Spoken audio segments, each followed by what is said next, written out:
ভাবুন তো, এক বিশাল চিতাবাঘ ধীরে ধীরে চাঁদটিকে গিলে খাচ্ছে। যেই মুহূর্তেই তার খাওয়া শেষ হবে সে নেমে আসবে পৃথিবীর বুকে, ধ্বংস করবে সবকিছু। প্রাচীন মানুষ ঠিক এমনটাই বিশ্বাস করত। তাই চাঁদের দিকে বর্ষা উঁচিয়ে কাল্পনিক সেই চিতাবাঘকে ভয় দেখাতো তারা, এমনকি পোষা কুকুরকে আঘাত করত, যেন তার আর্তনাতে ভয় পেয়ে পালিয়ে যায় সেই দানব। অবাক হচ্ছেন? প্রকৃতির এক স্বাভাবিক ঘটনা। চন্দ্রগ্রহণ নিয়ে ঠিক এমনই সব অদ্ভুত বিশ্বাস ছড়িয়েছিল প্রাচীন পৃথিবীতে। কিন্তু কুসংস্কার কি থেমে আছে? আজও আমাদের সমাজে চন্দ্রগ্রহণ ঘিরে রয়েছেন নানা প্রচলিত কুসংস্কার ও বিধিনিষেধ। বলা হয় এটি অশুভ সংকেত, গ্রহণের সময় খেলে নাকি কঠিন রোগ হয়, গর্ভবতী মায়েদের জন্য তো নিয়মের শেষই নেই, বাইরের বের হওয়া মানা, ধাতব জিনিস ছোঁয়া সম্পূর্ণ বারণ, এমনকি বাঁকা হয়ে শোয়াও যাবে না। কিন্তু এসবের পেছনে আসলে সত্যটা কি?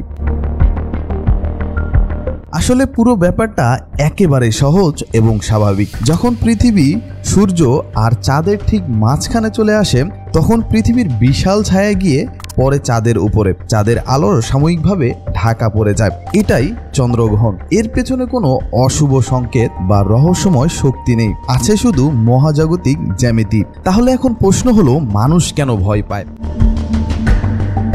এর উত্তর লুকিয়ে আছে আমাদের মনের ভিতরেই। চিকিৎসা বিজ্ঞানে একে বলা হয় প্ল্যাসিবো ইফেক্ট। মানে কোনো কিছু সত্য বলে দৃঢ়ভাবে বিশ্বাস করলে আমাদের শরীর সেভাবেই প্রতিক্রিয়া করতে শুরু করে। ঠিক তেমনি আপনি যদি বিশ্বাস করেন গ্রহণ অশুভ, তাহলে সেই ভয় আর মানসিক চাপ থেকেই আপনার অস্বস্তি হতে পারে, বাড়তে পারে হৃদস্পন্দন। অসুস্থতার কারণ চন্দ্রগ্রহণ নয়, বরং আপনার বিশ্বাস।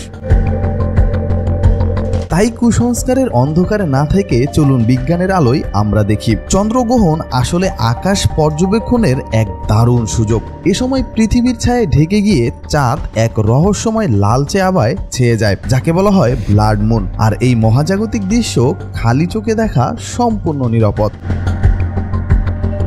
আসলে প্রতিটি চন্দ্রগ্রহণই আমাদের মনে করিয়ে দেয় ভয় বা কুসংস্কার নয়, বিজ্ঞান আর সৌন্দর্যের এক মেলবন্ধনে বাঁধা এই মহাবিশ্ব। আর আমরা সবাই এই মহাবিশ্বেরই একটি অংশ মাত্র।